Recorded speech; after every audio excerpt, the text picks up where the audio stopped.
Hello, हाय, राधे राधे, जय Shri Krishna all of student, जय श्री राम, सिया राम। मेरे प्यारे विद्यार्थियों, आज राम मंदिर प्रतिष्ठा की गई है मंदिर में, राम मंदिर में।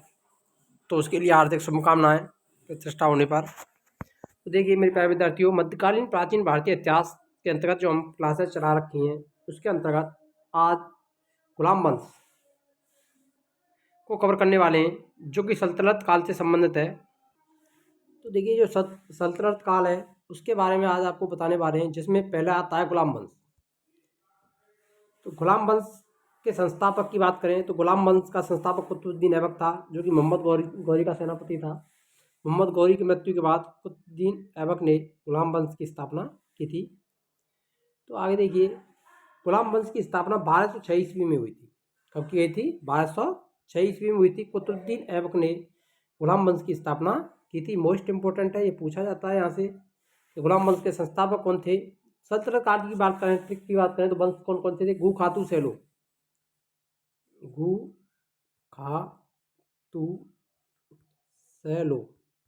इस ट्रिक से हम याद कर सकते हैं। गु से गुलाम वंश, खा से खिलजी वंश, तू से तुगलक वंश, से सैयद वंश, लो से लोधी वंश। ये 5 वंश से जो दिल्ली सल्तनत पर जिन्होंने शासन किया था। ये ट्रिक है याद करने की, इसको आप लिख लेना। आगे देखिए, शुरुआत करते हैं आगे।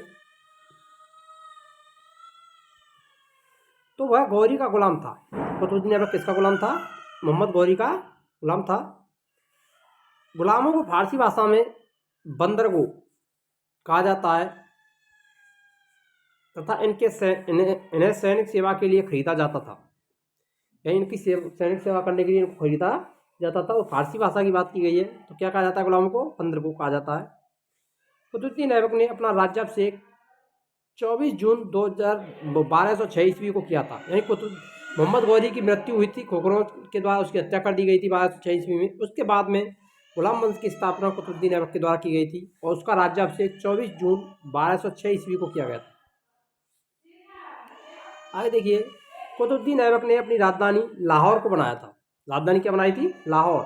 मोस्ट इंपोर्टेंट है। कुतुबुद्दीन ऐबक ने अपनी राजधानी क्या बनाई थी? लाहौर को बनाया था। कुतुब मीनार की नींव कुतुबुद्दीन ऐबक के द्वारा डाली गई थी। इसी के नाम पर इसको कुतुब मीनार नाम रखा गया था। तो कुतुबुद्दीन ऐबक ने कुतुब मीनार की नींव डाली थी, जो कि कहाँ है? नई दिल्ली में स्थित है। इल्तुतमिश द्वारा किए गए महत्वपूर्ण कार्य। तो देखिए मेरे प्यारे साथियों, कुतुब मीनार के निर्माण को पूर्ण करवाया था। सबसे पहले शुद्ध अरबी के सिक्के जारी किए। चांदी का टका और तांबा का सिक्का जीतल कहलाता था। मोस्ट इंपोर्टेंट है, दोनों को ध्यान में रखा। चांदी के सिक्के को टका और तांबे के सिक्के को जीतल कहा जाता था। मोस्ट है ये। एकता प्रणाली लागू की थी, एकता प्रणाली चलाई थी। 40 गुलाम सरदारों का संगठन बनाया, जो कि तुर्कान चहलगानी नाम से जाना जाता है। मोस्ट इंपोर्टेंट है, ये भी आपको ध्यान रखना है। तुर्कान चहलगानी की स्थापना की थी तो उसके द्वारा 40 गुलाम सरदारों का समूह था। सर्वप्रथम दिल्ली के अमीरों का दमन किया गया था। तो कुतुबुद्दीन ऐबक के द्वारा जो कुतुब मीनार की नींव डाली गई थी, उसको किसने पूरा किया था? इल्तुतमिश ने पूर्ण करवाया था। आगे देखिए, दिल्ली का कुतुब उल इस्लाम मस्जिद और अजमेर की 2.5 दिन का झोपड़ा नामक मस्जिद का निर्माण ऐबक ने ही करवाया था। किसने करवाया था? कुतुबुद्दीन ऐबक के द्वारा ही किया गया था। ये भी पूछा जाता है। एक संस्कृत पाठशाला को तुड़वा करके भिगराजात तरसुत के द्वारा निर्मित की गई थी, उसको तुड़वा करके कुतुबुद्दीन ऐबक ने 2.5 दिन का झोपड़ा का निर्माण करवाया था। कुतुबुद्दीन ऐबक को लाख वक्स, लाखों का दान देने वाला भी कहा जाता है। ये भी ध्यान में रखना। लाख वक्स के नाम से किसको जाना जाता है? कुतुबुद्दीन ऐबक को। प्राचीन नालंदा विश्वविद्यालय को ध्वस्त करने वाला ऐबक का सहायक सेना नायक बख्तियार खिलजी था। मोस्ट इंपोर्टेंट है। जो नालंदा विश्वविद्यालय था उसको किसने नष्ट किया था? बख्तियार खिलजी ने नष्ट किया था।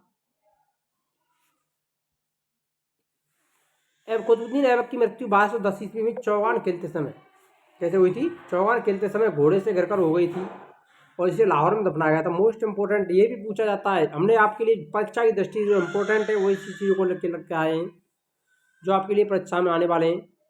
तो चौगान एक तरह का पोलो का खेल होता है, उस पर खेलते हुए कुतुबुद्दीन ऐबक की मृत्यु हो गई थी घोड़े से गिर करके। तो आगे देखिए, ऐबक का उत्तराधिकारी आराम शाह हुआ। कुतुबुद्दीन ऐबक का उत्तराधिकारी कौन था? आराम शाह, जिसने सिर्फ 8 महीनों तक शासन किया था। आराम शाह की हत्या करके इल्तुतमिश 1211 ईस्वी में दिल्ली की गद्दी पर बैठा था। मोस्ट इंपोर्टेंट, इल्तुतमिश कब शासक बना था? 1211 ईस्वी में। कुतुबुद्दीन ऐबक के बाद आराम शाह के बाद इल्तुतमिश, जो कि कुतुबुद्दीन ऐबक का दामाद था। ये भी आपको ध्यान में रखना है, कुतुबुद्दीन ऐबक का दामाद कौन था? इल्तुतमिश था। इल्तुतमिश तुर्किस्तान का इलबरी तुर्क था, जो कि ऐबक का गुलाम एवं दामाद था। ऐबक की मृत्यु के समय वह बदायूं का गवर्नर था। कहाँ का गवर्नर था? ये पूछा जाता है कि इल्तुतमिश कहाँ का गवर्नर था, तो बदायूं का गवर्नर था। इल्तुतमिश लाहौर से राजधानी को स्थानांतरित करके दिल्ली ले गया। ध्यान रखना, कुतुबुद्दीन ऐबक ने लाहौर को अपनी राजधानी बनाया था, लेकिन इल्तुतमिश ने अपनी राजधानी को स्थानांतरित कर दिया था। और कहाँ पर कर दिया था? दिल्ली। इसने हौजे सुल्तानी का निर्माण दिल्ली ए कोना के निकट करवाया था। ये भी आपको ध्यान रखना है, मोस्ट इंपोर्टेंट है ये। इल्तुतमिश पहला शासक था जिसने 1229 ईस्वी में बगदाद के खलीफा से सुल्तान का पद की वैधानिक स्वीकृति प्राप्त की थी। तो ये भी मोस्ट है कि सुल्तान के पद की वैधानिक स्वीकृति बगदाद के खलीफा से किसने प्राप्त की थी? तो इल्तुतमिश ने की थी 1229 ईस्वी में। इल्तुतमिश की मृत्यु अप्रैल 1236 ईस्वी को हुई थी। कब मरा था? 1236। चंगेज खां से बचने के लिए ख्वारिज्म के सम्राट जलालुद्दीन को इल्तुतमिश ने अपने यहाँ शरण नहीं दी थी। इल्तुतमिश के बाद उसका पुत्र रुकनुद्दीन फिरोज गद्दी पर बैठा। वही एक अयोग्य शासक था। इसके अल्पकालीन शासन पर उसकी माँ सात रुकान छाई रही थी। सात रुकान के अवांछित प्रभाव से परेशान होकर तुर्की के अमीरों ने रुकनुद्दीन को हटाकर रजिया सुल्तान को सिंहासन पर आसन कर दिया, जो कि इल्तुतमिश की पुत्री थी। किसकी पुत्री थी? इल्तुतमिश की। इस प्रकार रजिया बेगम प्रथम मुस्लिम महिला थी जिसने शासन की बागडोर संभाली थी। तो सल्तनत काल में प्रथम शासक महिला जिसने दिल्ली सल्तनत को संभाला था, शासन संभाला, वो कौन थी? इल्तुतमिश की पुत्री रजिया सुल्तान थी। रजिया ने पर्दा प्रथा त्याग करके पुरुषों की तरह चोगा, जिसको काबा कहा जाता है, मोस्ट इंपोर्टेंट पूछा जाता है, काबा क्या होता है? चौगा, एवं कुल्हा, जिसको टोपी कहा जाता था, पहनकर राज दरबार में खुले मुंह से जाने लगी थी। मोस्ट इंपोर्टेंट दोनों चीज़ पूछी जाती है, काबा और कुल्हा क्या थे? तो कुल्हा एक प्रकार की टोपी थी और चौगा काबा होता था, जो पुरुषों की तरह पहना जाता था। तो पर्दा प्रथा किसने त्यागी थी? रजिया सुल्तान के द्वारा त्याग दी गई थी। रजिया ने मलिक जमालुद्दीन याकूत को अमीर ए अकूर घोड़े का सरदार नियुक्त किया था। ध्यान रखना, ये भी मोस्ट इंपोर्टेंट है, पूछा गया है कई बार क्वेश्चन यहाँ से। जमालुद्दीन याकूत को अमीर ए अकूर का जो खिताब है वो किसने दिया था? रजिया सुल्तान ने दिया था। गैर तुर्कों को सामंत बनाने के रजिया के प्रयासों से तुर्की अमीर उसके विरुद्ध हो गए। उसे बंदी बनाकर दिल्ली की गद्दी पर मोइजुद्दीन बैराम शाह को बैठा दिया।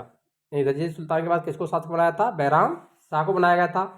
रजिया की शादी अल्तुनिया के साथ हुई थी। मोस्ट इंपोर्टेंट, रजिया की शादी किससे हुई थी? अल्तुनिया से हुई थी।